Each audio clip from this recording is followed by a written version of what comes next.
Animal sounds filled the forest, chirps and wing beats and rustlings in the underbrush, and then from the sea cliffs there came new sounds, heavy, crunching footsteps. The forest animals fell silent, and from their hiding places they watched as a sparkling monster stomped past. But the forest was not a comfortable place for Roz. Jagged rocks and fallen trees and tangled underbrush made it difficult for her to walk. She stumbled along, struggling to keep her balance, until her foot snagged and she toppled over like a piece of timber. It wasn't a bad fall. No dings, no dents, just dirt. But Roz was programmed to keep herself in good working order, and once she was back on her feet, she immediately began cleaning herself off. Her hands darted around her body, quickly brushing and picking off every speck of dirt. Only when the robot was sparkling again did she continue through the forest. Roz stumbled on until she found a patch of ground that was flat and open and carpeted with pine needles. It seemed like a safe place, and safety was all the robot really wanted. So she stood there, motionless, all perfect lines and angles, set against the irregular shapes of the wilderness. If you stand in a forest long enough, eventually something will fall on you. And Roz had been standing in the forest long enough. A gentle wind whispered through the treetops, and then, thunk! A piece of pine cone bounced off her head. The robot looked down and watched the pine cone roll to a stop. It seemed harmless, so Roz went right back to doing nothing. A few hours later, a gust of wind rushed through the treetops, and then, thunk! The robot looked down as another pine cone rolled away. And then, a few hours after that, a howling wind tore through the treetops. It bent trunks and shook branches, and then, thunk, thunk, thunk! Pine cones began raining down. Thunk, thunk! Roz felt something like annoyance. Thunk! She quickly scanned the area for somewhere safe from pine cones, and then she spotted the perfect place. When she looked up at the huge rocky shape that towered above the forest. Roz was now stomping her way up the mountain. Dense forest and rocky outcrops forced the robot to zig and zag and backtrack. But after an hour of steady hiking, she arrived at the craggy mountain peak. Grasses and flowers and shrubs sprouted from every pocket of soil. But there were no trees at the top. Roz was safe from those annoying pine cones. She dusted herself off and then carefully climbed up a leaning slab of stone to the very highest point of the entire mountain. The robot slowly turned her head completely around. She saw the ocean stretching to the horizon in every direction. And in that moment, Roz learned what you and I have known since the beginning of this story. In that moment, Roz finally realized she was on an island. Roz looked down and surveyed the island. Starting from this sandy point, the island grew wider and greener and hillier until it finally jutted up into the rocky cone of the mountain. In some places, the mountain fell away, leaving sheer cliffs. A waterfall rushed off one cliff and fed a river that wound its way through the great meadow in the center of the island. The river flowed past wildflowers and ponds and boulders and then disappeared into the forest. Blurry shapes suddenly cut through the robot's vision. She refocused her eyes and saw vultures circling above the foothills. Then she noticed lizards warming themselves on a distant rock. A badger peeked out from a berry bush. A moose waded through a stream. A flock of sparrows turned into perfect unison above the trees. The island was teeming with life, and now it had a new kind of life, a strange kind of life, artificial life. I should remind you, reader, that Roz has no idea how she had come to be on that island. She didn't know that she'd been built in a factory and then stored in a warehouse before crossing the ocean on a cargo ship.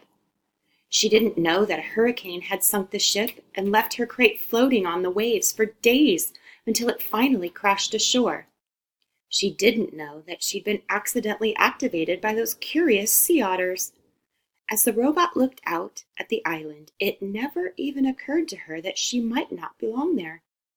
As far as Roz knew, she was home. Roz stood on the peak and watched the sun sink behind the ocean. She watched shadows slowly spread over the island and up the mountainside. She watched the stars come out one by one until the sky was filled with 1,000,000 points of light. It was the first night of the robot's life. She activated her headlights, and suddenly bright shafts of light were beaming out from her eyes and illuminating the whole mountaintop. Too bright! So she dimmed them. Then she turned them off and sat in darkness and listened to the chorus of nighttime chirps. After a while, our robot's computer brain decided it was a good time to conserve energy. So she sat and anchored her hands to the rocks. Her non-essential programs switched off, and then, in her own way, the robot slept. Roz felt safe up on the mountaintop, so she spent the next few days and nights perched on the peak. But everything changed one afternoon when a low-flying cloud crept up the mountain and Roz found herself surrounded by white. When the world faded back into view, she noticed more clouds floating south past the island. Then she heard a deep rumble behind her. The robot turned her head around and saw that the sky was filled with swirling wall of darkness. Light flickered here and there. More deep rumbles. A storm was approaching, and it wasn't just any storm. It was as fierce as the one that had sent the cargo ship to the ocean floor. The wind picked up, and the first drops of rain tapped against the robot. It was time to go. Roz unclamped her hands and began sliding down the peak. Hot sparks flew from where her body scraped against the leaning slab of stone. As soon as her feet hit the soil, she was off and running. The rain fell harder. The wind blew faster. The lightning flashed brighter. The thunder cracked louder. So much rainwater was falling that rushing rivers of runoff started springing up everywhere. Roz splashed down the mountain, searching through the gloom for any kind of shelter. But she should have watched where she was going. Her heavy feet slipped and tripped, and she tumbled right into a mudslide. Our robot was helpless. The river of mud whisked her downhill, slamming her into rocks and dragging her through bushes and sweeping her straight toward a cliff. Mud was pouring off the cliff like a waterfall. Roz frantically clawed at the ground, grasping for anything she could hold on to, but the flow only carried her faster toward the edge. And just as she was about to plunge over the side, she came to a hard, sudden stop. Mud surged around her, spraying into her face and pinning her against some solid thing. She blindly felt with her hands and recognized the thick roots and trunk of a pine tree. In an instant, she was pulling herself up into the branches. The wind whipped across the mountainside, and Roz heard the familiar thunk of pine cones pelting her body. But she didn't mind them. She was just happy to be safe from the mud flow. The robot locked her arms and legs around the tree and waited for the storm to blow over. Daybreak and the storm had passed, but the sounds of water were everywhere. The air was filled with the dripping sounds of mud runoff and the sloshing sounds of flooded streams. And then came a very different sound. It was the clanging sound made when a robot slips on a wet rock. There were quite a few clangs that morning. As Roz worked her way downhill, she scanned the aftermath of the storm. Giant mounds of mud and debris had formed below the cliffs. The island's central river had crested its banks and spilled into the nearby fields and forests. Some trees had been uprooted. Others were submerged, their upper branches barely poking above the floodwaters, their lower branches swarming with fish instead of birds. After such a storm, you might expect to see animal corpses scattered along the devastation.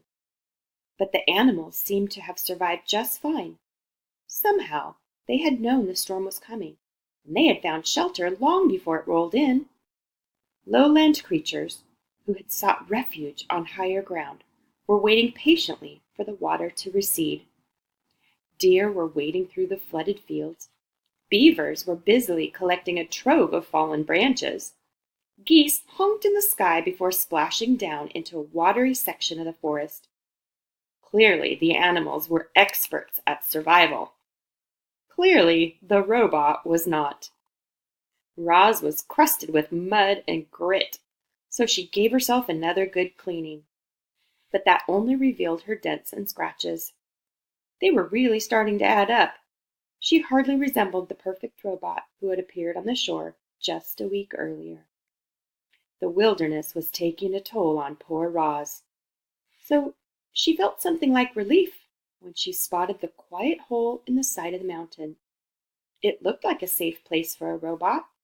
She stomped across the hillside and up to the cave, but never stopped to wonder what might be lurking within.